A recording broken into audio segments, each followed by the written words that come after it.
नमस्कार, अपना एमपी देख रहे हैं आप। मैं हूं आपके साथ प्रशांत कटारे। अहम खबर के साथ बुलेटिन की शुरुआत। सीएम शिवराज सिंह चौहान ने आज कानून व्यवस्था को लेकर बैठक की। सीएम इंदौर की घटना को लेकर सख्त नजर आए। उन्होंने असामाजिक तत्वों पर कठोर कार्रवाई के निर्देश दिए। सीएम ने कहा कि पुलिस का खौफ बदमाशों में होना चाहिए। अपराधियों को किसी भी कीमत पर बख्शा नहीं जाएगा।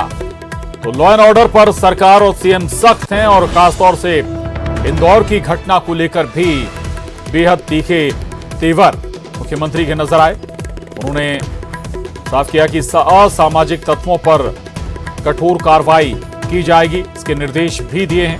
इतना नहीं, उन्होंने कहा कि पुलिस का खौफ बदमाशों में हर हाल में होना चाहिए। अपराधियों को किसी भी कीमत पर बख्शा नहीं जाएगा। दरअसल इंदौर में कुछ जगह पोस्टर लगे थे घर बेचने के लिए, और इसी पर ये रिएक्शन भी। ये बड़ी और अहम खबर, दो तस्वीरें आप देख रहे हैं। पहली बैठक की और दूसरी इंदौर से आई तस्वीरों। तो ये अहम खबर, आज लॉ एंड ऑर्डर पर मुख्यमंत्री शिवराज सिंह चौहान ने बैठक की है। बड़ी कार्रवाई के निर्देश भी दिए।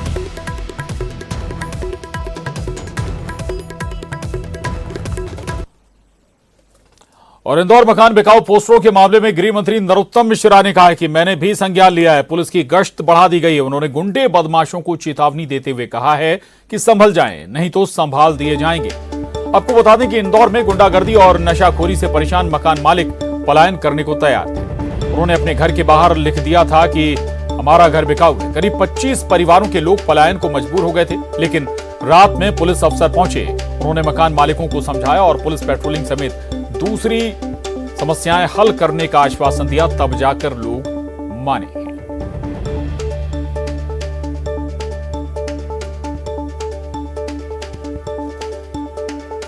हमने जो संज्ञान लिया है उसमें बिल्डर ने अभी कॉलोनी को उन्हें समर्पित नहीं किया है, और इस कारण से वहां पर कुछ बदमाशों की जानकारी आई थी। वहां पुलिस की गश्त बढ़ा दी गई है।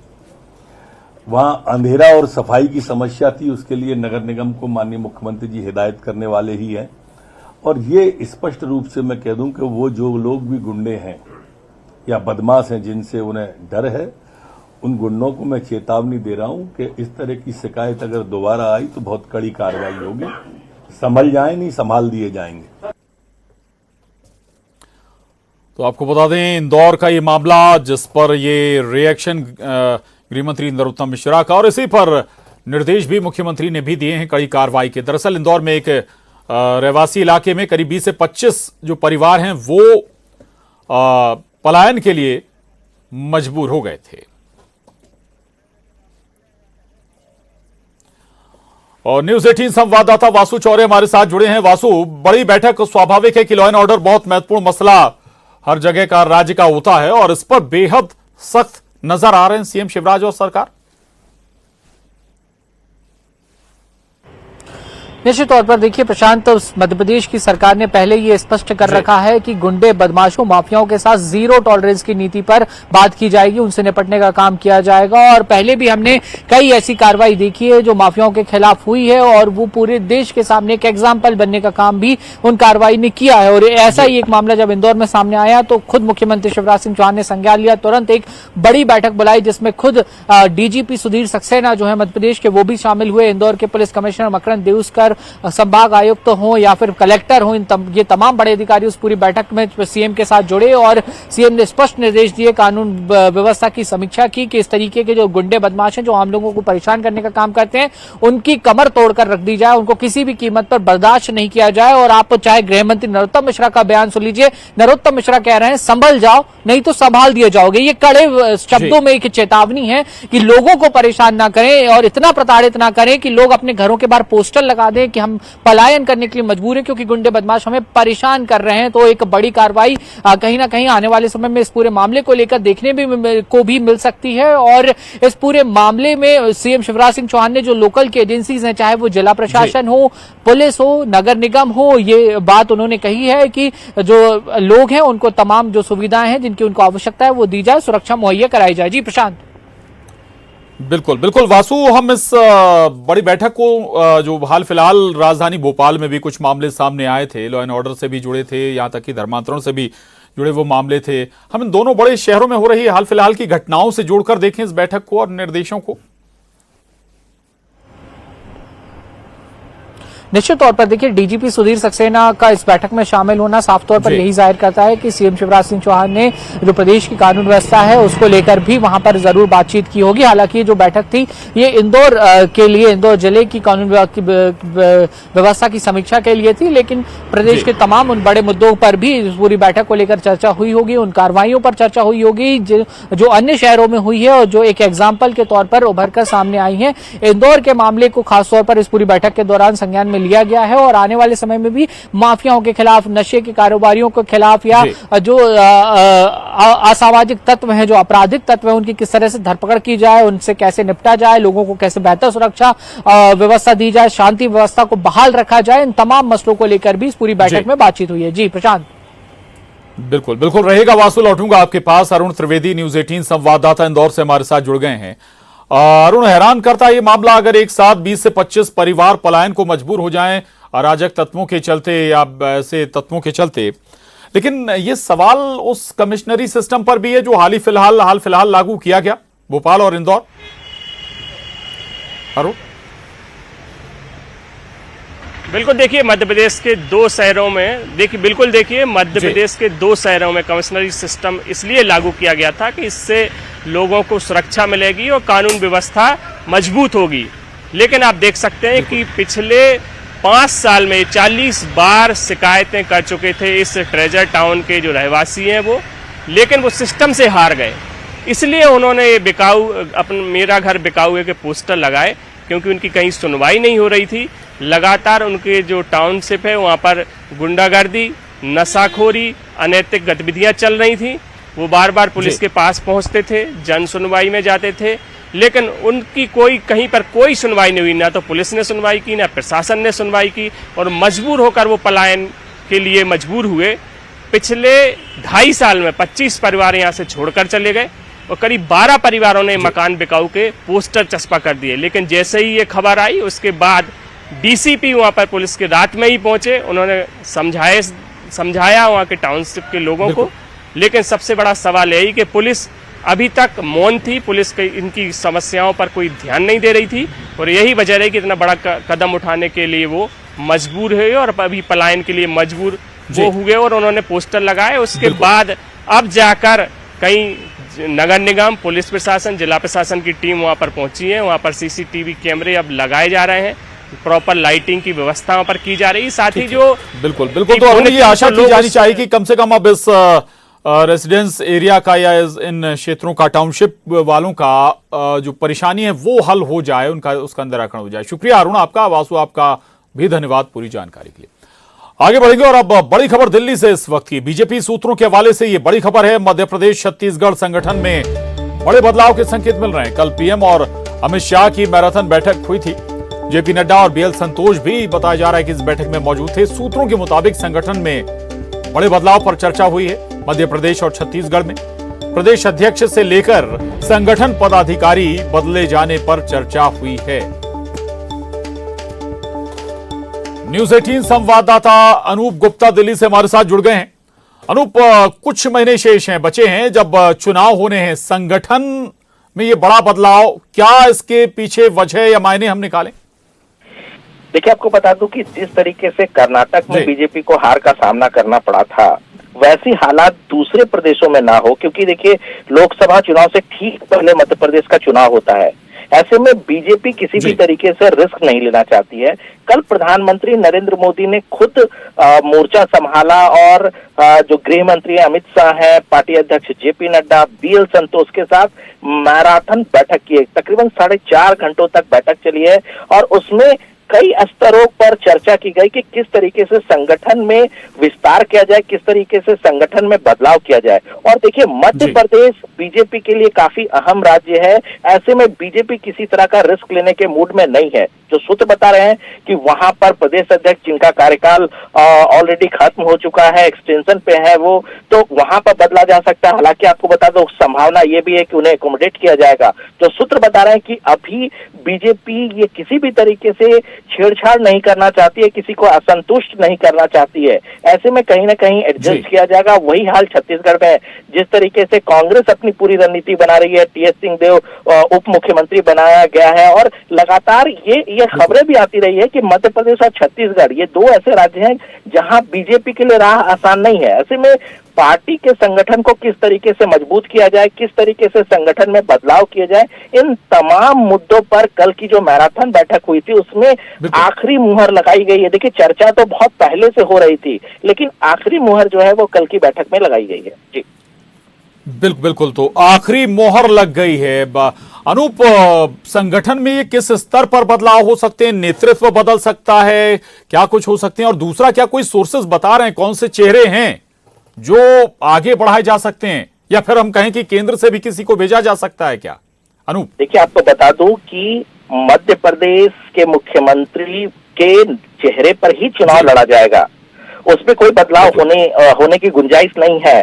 जो सूत्र बता रहे हैं कि संगठन के लिहाज से ही बदलाव किए जाएंगे, संगठन के लिहाज से नेतृत्व परिवर्तन किया जाएगा, संगठन के आधार पर सचिव, महासचिव बदले जाएंगे। जाहिर सी बात है कि चुनाव के वक्त में चुनाव प्रभारी बनाए जाएंगे। और काफी महत्वपूर्ण, देखिए, जो सोर्स बता रहे हैं, सूत्र बता रहे हैं कि प्रधानमंत्री नरेंद्र मोदी मध्य प्रदेश को लेकर कह सकते हैं कि बहुत ही एक्टिव मोड में है, और वो चाहते हैं कि एक बड़ी जीत इस लोकसभा चुनाव से ठीक पहले मध्य प्रदेश में मिले। और यही वजह है कि देखिए, जिस तरीके से एक बड़ी भव्य रैली को संबोधित किया था और एक पूरे फॉर्म में प्रधानमंत्री नजर आए थे, इससे अंदाजा लगा सकते हैं कि प्रधानमंत्री नरेंद्र मोदी के लिए मध्य प्रदेश कितना महत्वपूर्ण राज्य है। तो किसी भी तरीके से कोर कसर बीजेपी नहीं छोड़ना चाहती है, और यही वजह है कि पार्टी में हर संभव मजबूत करने की कोशिश और बिल्कुल बीजेपी के लिए वाकई मध्य प्रदेश बहुत महत्वपूर्ण है, अहम है। और ये इस लिहाज से भी समझा जा सकता है कि राजधानी भोपाल से, मध्य प्रदेश की राजधानी भोपाल से देश भर के बूथ कार्यकर्ताओं को भी प्रधानमंत्री ने संबोधित किया था। शुक्रिया आपका अनूप इस पूरी जानकारी के लिए।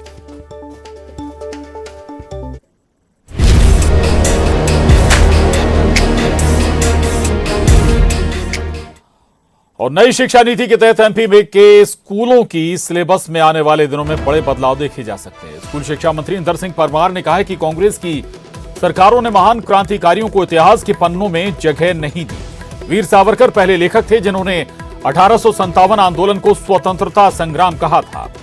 उन्होंने कहा कि आजादी के आंदोलन में सावरकर का अपूर्णीय योगदान है, इसलिए उनको सम्मान मिलना चाहिए। परमार ने कहा कि सिलेबस में भगत सिंह, सुखदेव, भगवान परशुराम और वीर सावरकर जैसे महान हस्तियों को शामिल किया जाएगा।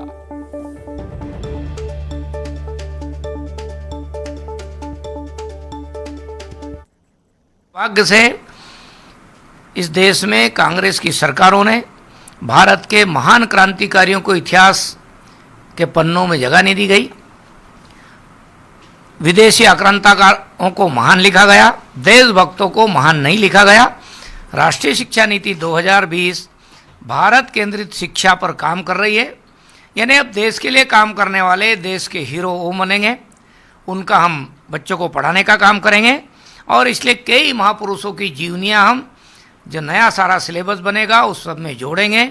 इसलिए माननीय मुख्यमंत्री जी ने गीता का संदेश का भी कहा है, और इसलिए मुख्यमंत्री जी ने परशुराम जी का भी कहा है, और इसलिए मुख्यमंत्री जी ने भगत सिंह, सुखदेव, राजगुरु का भी कहा है। ऐसे सारे क्रांतिकारियों को हम पाठ्य पुस्तक में सम्मिलित करेंगे। वीर सावरकर जी भी महान क्रांतिकारी थे, और उनका जीवन भी कहीं न कहीं हमारे बच्चों तक पहुंचना चाहिए। इसलिए जो नया सारा सेटअप बन रहा है उस किताबों का, सिलेबस का, उस सब में हमको भी सम्मिलित करने वाले हैं। सरकार इसमें फैसला ले और सरकार पढ़ाए, पूरा इतिहास पढ़ाए, ताकि जो है हिंदुस्तान के जो बच्चे हैं, मध्य प्रदेश के बच्चे हैं, वो इतिहास को लेके गुमराह न रहें। उसमें ये भी लिखा रहे कि किस कारण से उन्होंने माफी मांगी थी, उसमें ये भी लिखा रहे कि जेल से रिहा होने के बाद उन्होंने देश की आज़ादी के आंदोलन में भाग नहीं लिया, उसमें ये भी लिखा रहे कि उन्होंने जो है अंग्रेजों की सेना में भर्ती करने के लिए कैंप लगाए। कोई दिक्कत नहीं है अगर छात्र लोग इतिहास का सच जानते हैं।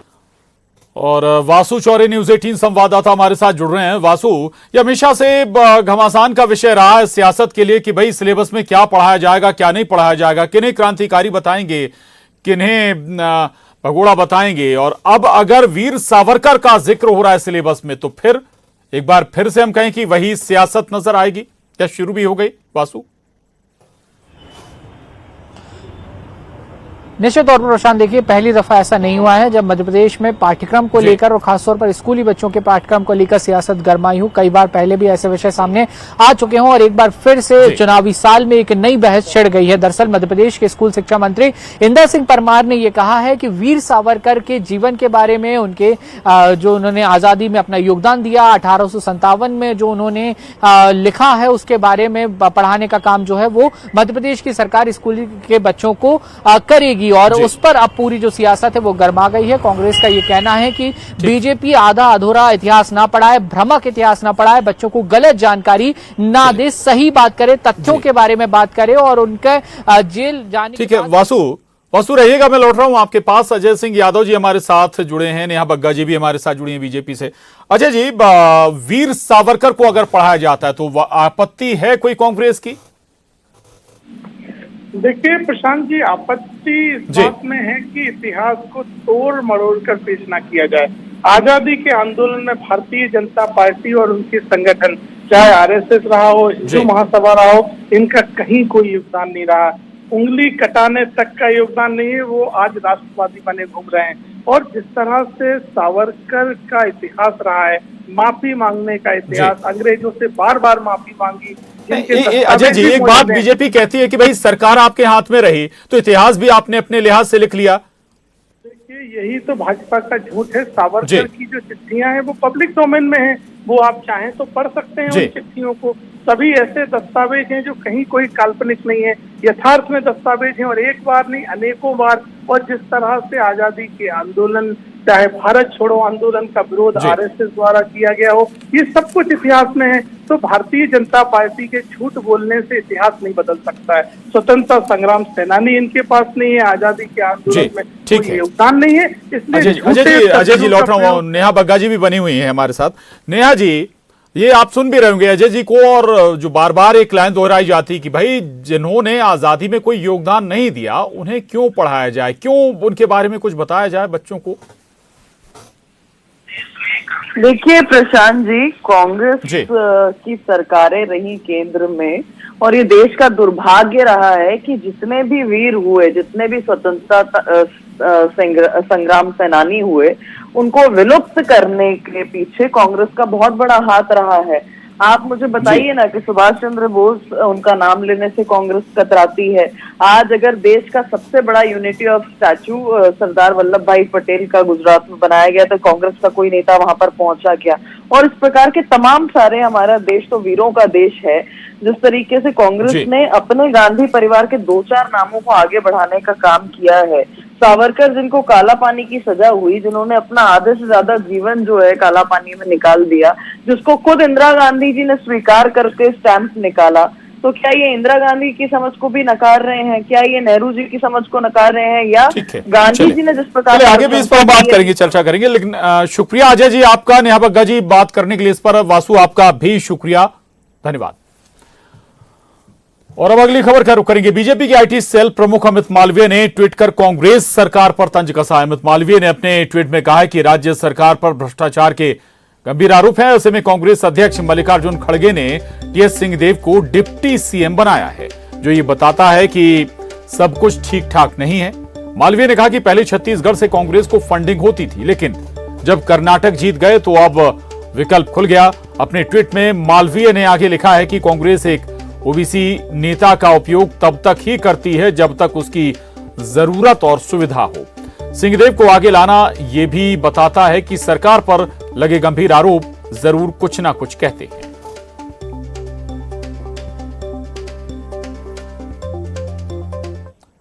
और इसके साथ ही बुलेटिन में इतना ही। खबरों के लिए बने रहिए न्यूज़ 18